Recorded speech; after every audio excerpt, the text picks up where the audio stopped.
He left me at the train station with a bag, a $20 bill, and a lie about starting fresh. 9 years later, I drove past his house in a limo with the life he said I'd never have. I remember the exact moment, the way his car door clicked shut, the cold air as I stepped out, and the silence that followed. I was 15, it was winter, and my father had just told me, "This is for the best." Then he drove off. I stood there holding a duffel bag that smelled like mothballs and a train ticket that wasn't even first class. I didn't cry, I just waited, unsure of what I was waiting for. An apology, a last-minute return, a sign that I still mattered, but none of it came. That's the thing about abandonment. It doesn't scream, it whispers, and then it vanishes like the back of my dad's car disappearing in the snow. Red taillights fading into gray. He didn't leave me because he had to. He left me because it was easier. The bench at the station was frozen. I sat there for over an hour before someone asked if I needed help. I said no. I didn't want help. I wanted answers. But what I got instead was a ticket to a town I didn't know, and the beginning of a silence that would shape everything. He had remarried 6 months before. Lena was young, polished, and never liked the way I looked at her. She called me that girl when she thought I couldn't hear, Dad said. I was too moody around her. That's how they justified it. He said he was giving me a chance to start over. But I knew the truth. He was starting over with her, and I didn't fit the picture. The train was late. By the time it arrived, my fingers were numb and my heart had gone quiet. I stepped on with nothing but that bag and a folded paper. The ticket I still keep. That ticket stayed with me through every year of foster homes, part-time jobs, and night classes. I kept it in my wallet, pressed flat, like a scar I didn't want to heal, like proof that it really happened. He traded me for a woman who didn't want competition. I became my own contender. 9 years is a long time to disappear from someone's memory, long enough for them to believe you stayed lost. But I didn't. I built something, brick by brick, alone and in silence. So when the limo pulled up to the old street, the one with the house I was never invited back to, I didn't flinch. I looked out the window at the lawn I used to mow, the door I used to unlock, the mailbox that never had my name again, and I thought, this is what full circle feels like. My mom left when I was 8. She wasn't the nurturing type. One day she said she was going out for groceries and never came back. Dad said she needed space. Like that explained the empty room and the unanswered calls. I waited at the window for months after she left. Dad shifted. He started working longer hours, stopped cooking, and told me to be strong. I was 8. I didn't know what strength looked like, only silence. So I learned to make my own dinners and keep quiet when he slammed doors. When Lena showed up, everything changed. She was sweet in front of him, sharp when he wasn't looking. She hated the way I hovered near him, the way I interrupted their conversations. She said I was too much, so I made myself smaller. They weren't building a family, they were replacing one. I remember the day Dad told me they were getting married. He asked if I was happy. I nodded. I didn't want to ruin it. I thought maybe, if I played along, I'd be included. But what followed was a gradual removal of my things, my photos, and eventually, me. They redecorated the house. My room turned into Lena's creative space. I was moved to the attic. Dad said it was just temporary. That word became a pattern. Temporary decisions, temporary spaces, temporary daughter. Lena got pregnant a year later. That's when everything solidified. The baby had a name before it had a heartbeat, a nursery before I had a bedroom, and more love in a single ultrasound photo than I had seen in years. I started staying out late, not to rebel, but to avoid going home. The house didn't feel like mine. The dinners became tense. I was the shadow at their table, the awkward presence they couldn't ignore fast enough. My seat at the table shrank until it disappeared. Then came the talk. He said he'd found a place for me to stay, a friend of a coworker, someone with a spare room. It would be temporary. Of course, he framed it like an opportunity. I was 15. I knew it was exile. He gave me a duffel bag with some clothes, a $20 bill, and that train ticket. The note in his handwriting just said, "Be brave, you're strong." I still have that note. I never forgave it. After the train pulled away that night, I sat alone and stared out the window. The city faded into trees, and I realized something that never left me. They didn't see me as family. They saw me as a phase to outgrow. No calls, no visits, no check-ins. Not once did he ask if I made it safely. I didn't send him my new address. I wanted to, just to see if he'd show up. but I never did, because part of me already knew the answer, and every year that passed, that answer echoed louder. The red flags weren't loud, they were quiet habits, small erasures, consistent exclusions that built over time, like the way Lena always sighed when I walked into a room. Or how Dad stopped asking me how school was unless it was to compare me to someone else's kid. After the wedding, the photos on the wall changed.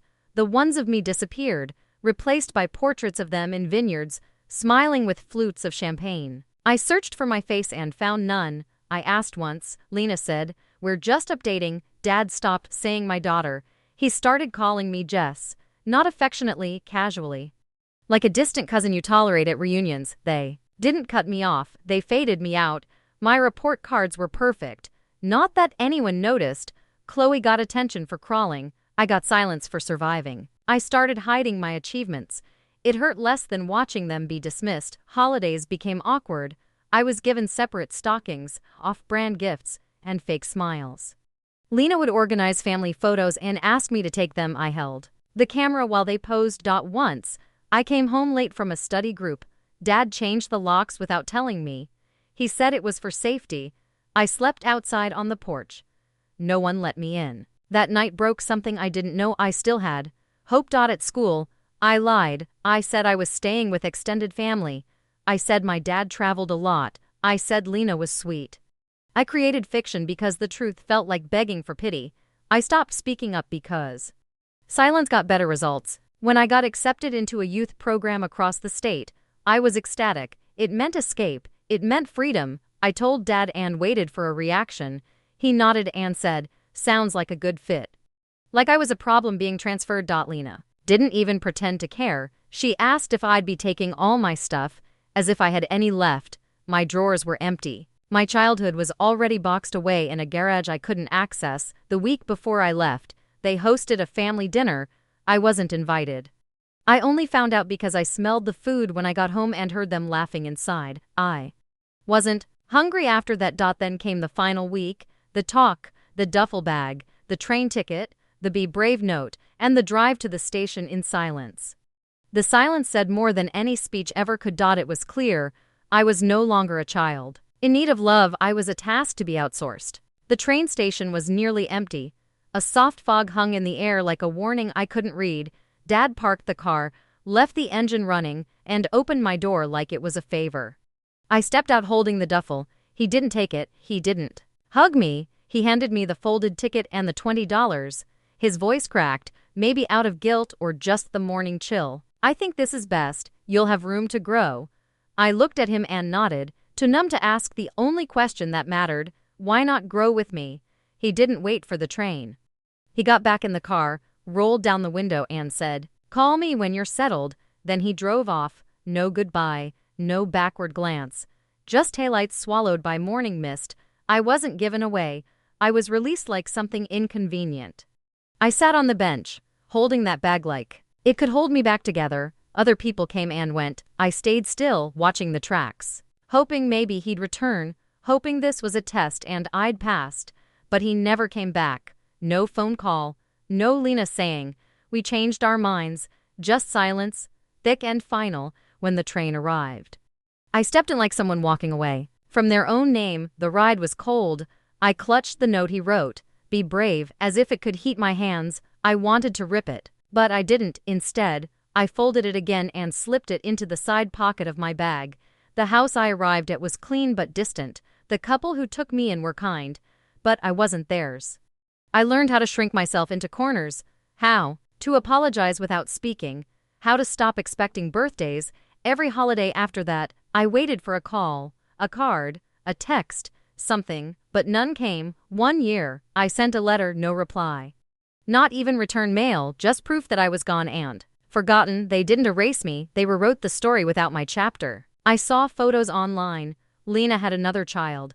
Dad looked happy, like a man who had nothing to regret, like a man who had never left someone in the cold with a suitcase and a lie. Once I saw Chloe in a mall. She was about 7. I didn't speak. She didn't recognize me. I watched from a distance while Dad bought her ice cream. He held her hand the way he used to hold mine. It shattered something I didn't know was still whole.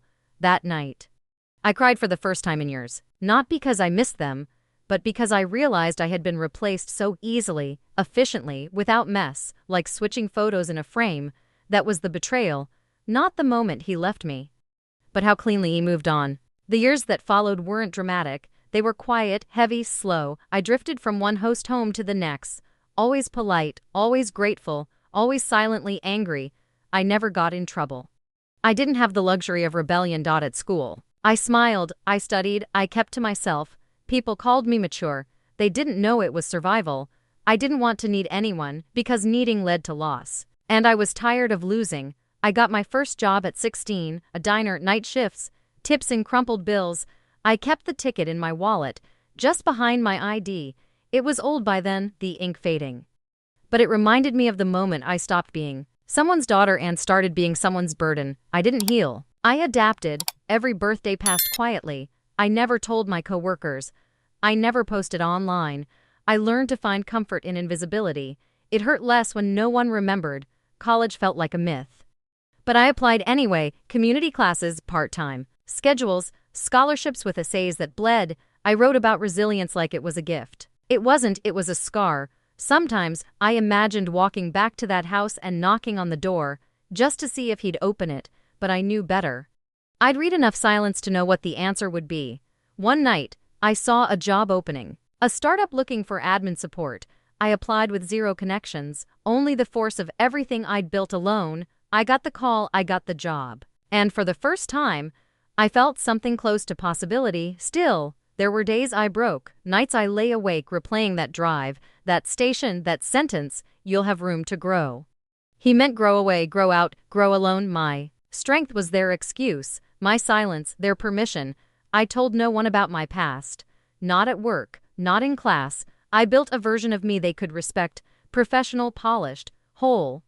But behind it was a girl still sitting on that bench, holding a bag too big and a heart too empty.